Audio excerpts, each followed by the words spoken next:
The 2026 Cadillac Escalade. Now let's talk about pricing first. The Escalade has an enormous price spread. Essentially, you can go from $90,000 for a base truck all the way to past $170,000 through a V Series, depending on what you're looking for.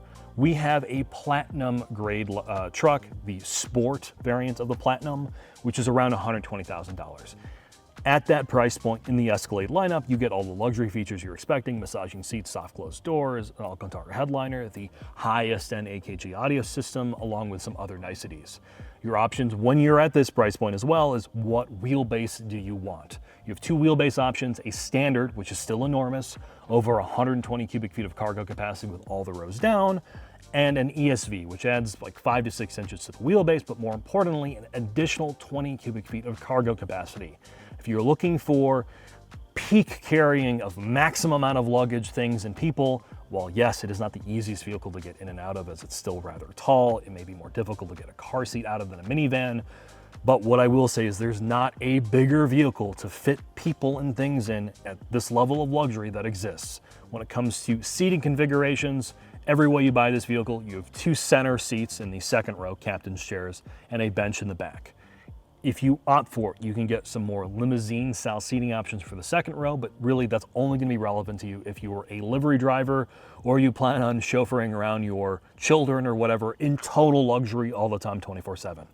When it comes to the rest of the vehicle, like you're expecting in a Suburban or Tahoe, there's good storage in the center console, below the additional touchscreen, which we'll talk about in a second, big door pockets, lots of headroom, good visibility, as this is essentially a bread box. When it comes to luxury, your touch points, the way the seats feel, the massaging seats in this car are not spectacular, but they do work reasonably well. The seats are fairly comfortable, like you're expecting a vehicle like this. The quilted leather feels expensive. GM has done a good job with material choice. Alcantara headliner, real aluminum throughout. While I will say the material choice is good, the actual touch point quality may not be to the level that you're expecting. Because you have all these displays that you can't necessarily reach, you have to use this sort of iDrive-esque D-pad controller. While it is made of physical aluminum, it's so light to the touch and just tinny to feel that it almost feels like plastic. And a lot of the other aluminum pieces in this car don't have the tactility you want in an expensive vehicle. Lexus, Mercedes, Porsche, BMW, Audi, all do some of the switchgear better than Cadillac does. And I think some of the attention to detail still is not up to par with the German competitors. And hopefully when they update this vehicle yet again, they get there. This is a huge leap forward though versus the prior generation Escalade altogether. And I think Cadillac with their Escalade and their Blackwing series is really knocking it out of the park. Last thing is technology. There's a lot of displays in this car and you have giant screens. They never feel that expensive. They just have an initial wow factor, and as you spend more time with the vehicle, they tend to sort of fade away. This is a similar move that you're seeing with Mercedes, and obviously Lincoln has done the same thing. It is a giant wraparound display in the center.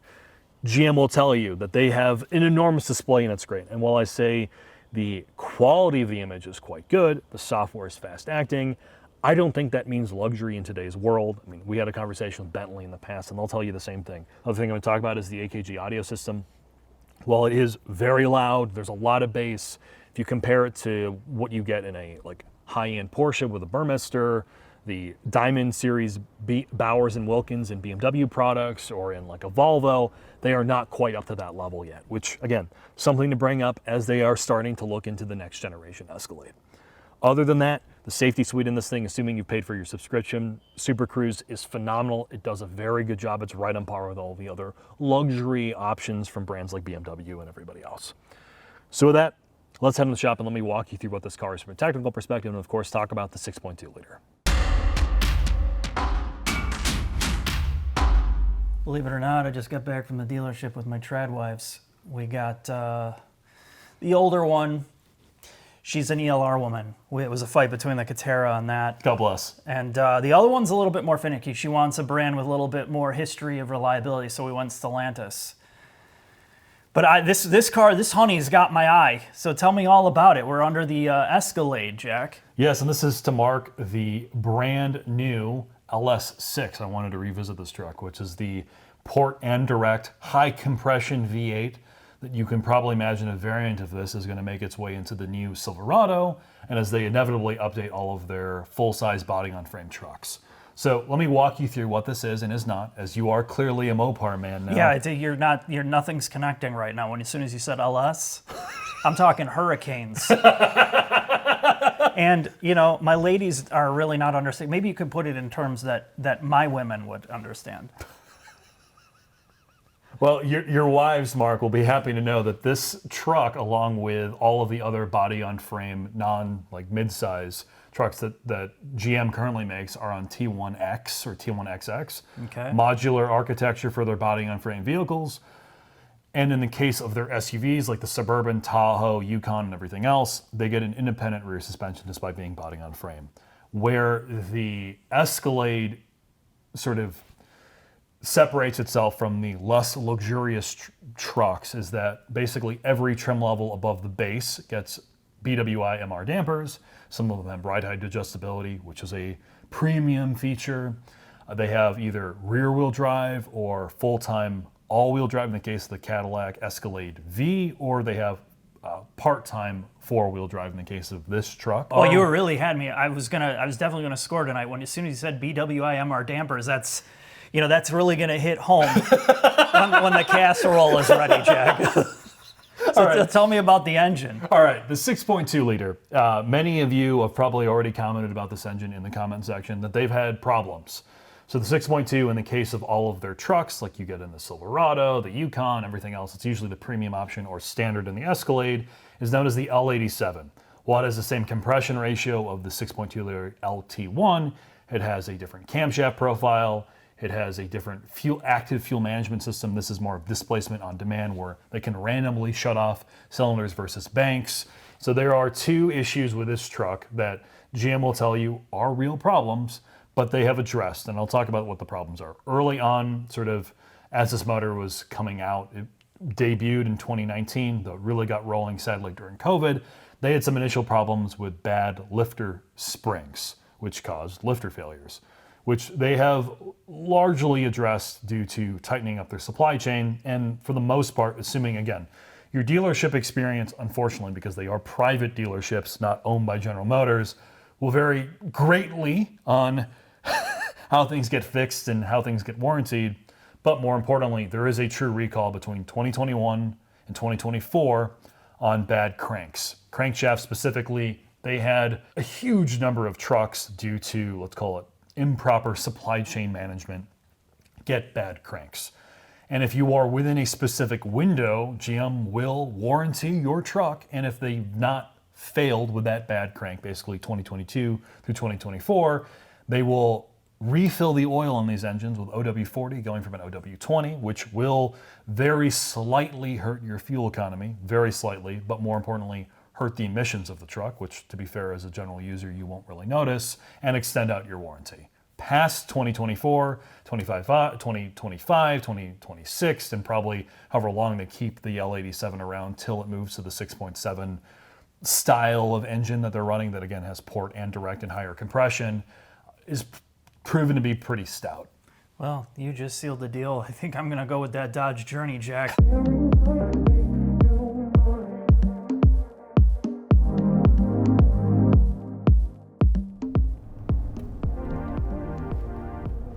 So it's good that we have a back-to-back comparison now, because I just was out of the Dodge Aspen. So let's see. You hear that, Mark? No twin turbo inline 6 or 6-cylinder here, Mark. That's good old-fashioned displacement. 6.2 liters. Does sound good. Sounds good for... This is, we talk about the transition over to some of these twin turbo V6s that a lot of other brands are doing, and there's so much character that's lost, or just refinement. And I'm glad that they've kept this around, although, it's kind of an enthusiast argument. What's the real person going to notice driving this? Complete refinement. Yeah. Drivetrain-wise, complete refinement. And I imagine because they're going to the 6.7, even bigger displacement, and it sounds like the little motor, the 5.3, which is their other small block that's in everything, is probably also going to increase in displacement, though that's unconfirmed. That's what this does so incredibly well versus basically everybody else in this space. I'm driving around in a long-term GX. You compare the twin-turbo V6 and that to their outgoing old V8s, that to me has lost refinement going to a smaller displacement forced induction engine. Yeah. The Fords, like going away from their older V8s to their EcoBoost stuff, I think in the real world is less refined. You don't have that warm resonance. You have a more surgy feeling drivetrain. Like the joy of a V8 in a big truck is a general sense of refinement. But you could make an argument that for traditional commuter cars, you know, like the Subaru Tribeca in front of us and a lot of those style with its gas vehicles, cap open? Yeah, I mean, you can make the argument where that's less of an issue than a big body on frame building. Because I just truly feel that unless you're in the livery business, which it feels like you're a livery driver right now. 100%. If you're driving this as a real person, you're not buying it because you're clearly concerned about Fuel economy. Yeah, compliance engines and all that. You want this experience, and that's what a luxury product is supposed to be. And GM is really gotten good at that, and a lot better than they used to, aside from some of the BS that I hate about this thing, and I just All can't the get over. screens. Dude, it's just Yeah. it's just nauseating, like the tech play in here that these companies have just doubled down on. I got a fucking QR code in front of me. Yep. You know, like this is the last thing that I want to be dealing with. But I get, like, if you remove it from that, and you're a younger, wealthy professional, and you have people that are obsessed with screens, you're going to be like, oh man, this is the pinnacle. I think we are in the overreaction to screens, and I think very quickly, as some of the other luxury brands have found out, like Bentley, and the true aspirational luxury brands have figured out screens are not luxury. These brands are all going to have to take a step back, and they probably will relatively soon and realize what people care about is high quality feeling jewelry and tactile controls. Does it work? Leather. Does it work? Yeah. Does it make my car feel like a disposable laptop or phone immediately? Well, you've had two CEOs that have come out. Now, one's not luxury brand, but kind of is the VW CEO and then the Ferrari head. We're both like, we're done with this shit. Screens are not luxury. And this is stuff that I don't understand why the industry has taken so long to understand this. Like, we've been talking about it for years. Yep. Like, years.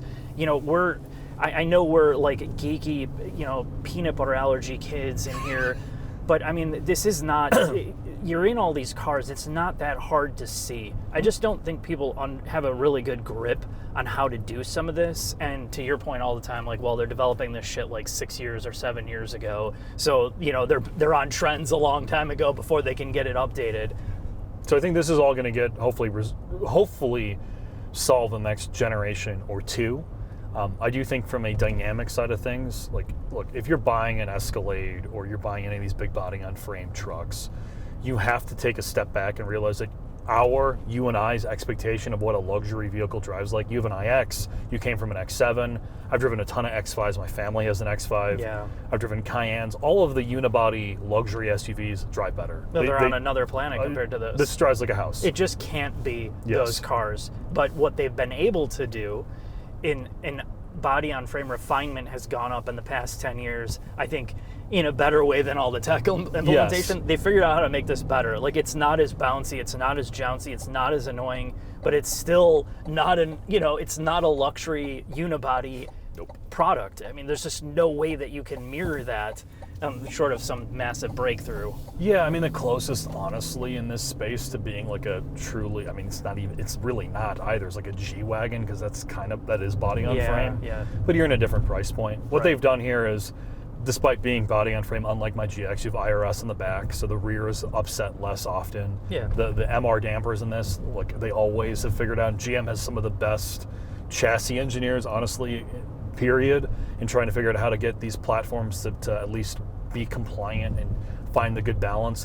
They've done a really good job here. Inputs are very numb, but they've hid some of its, I don't want to say they made it feel small, because it doesn't, but compared to at least a Navigator, it feels a little smaller. It does. It does. It hides its way better than the Navigator. I think the Navigator overall, the sound floor, the noise level is less Yes, in the it is. Navigator. I feel like it's a more quieter experience. The one thing that does drive me crazy about this, as we're talking about like drivability, is the brake-by-wire system in here. The calibration of it is just straight up annoying.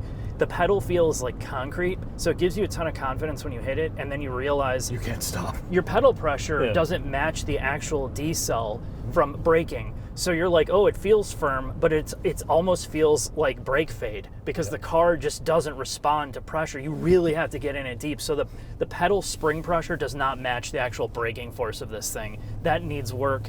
But really, every other input about this for its size is pretty well executed. And the 6.2, like reliability, reputation points aside, which I know we were joking around in the shop, and you know, it is on GM that they dropped the ball for a long time with this motor, and basically, whether earned or not, destroyed its reputation.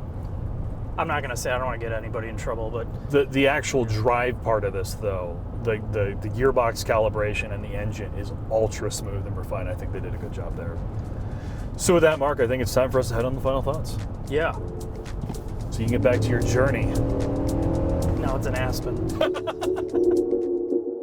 Final thoughts on the Cadillac Escalade. And look, I want to be fair to Mark. This is no Dodge Nitro, but it is a full body on frame luxury truck. And before we talk about the SUV, I need to thank Bridgestone, our title sponsor. Without them, videos like this would not be possible. And if you're looking for tires for your very own premium SUV, please take a look at their all-new Alenza Prestige. It's going to change your life. So what about the truck itself? Well, look, the 6.2 has definitely had its problems in the media, and honestly, a lot of those problems are real. And to be fair to General Motors, they are doing their best to address the variety of complaints and reliability issues that have arisen from, let's call it, a mismanaged supply chain. And I do think if you bought a 2025 or 2026 variant, you should probably be fine for the foreseeable future. And as a driving experience, the 6.2 does make this truck feel like a premium product. I don't think forced induction downsized engines fit vehicles like this all that well. From a driving experience, while yes, the interior space has its problems, from our perspective, too many screens, the audio system isn't great, I do think Cadillac, specifically in the Escalade, has done a very good job with the body-on-frame luxury SUV. And I think I would probably pick this over the other domestic and Japanese offerings. So thanks for watching. Hope to see you again soon.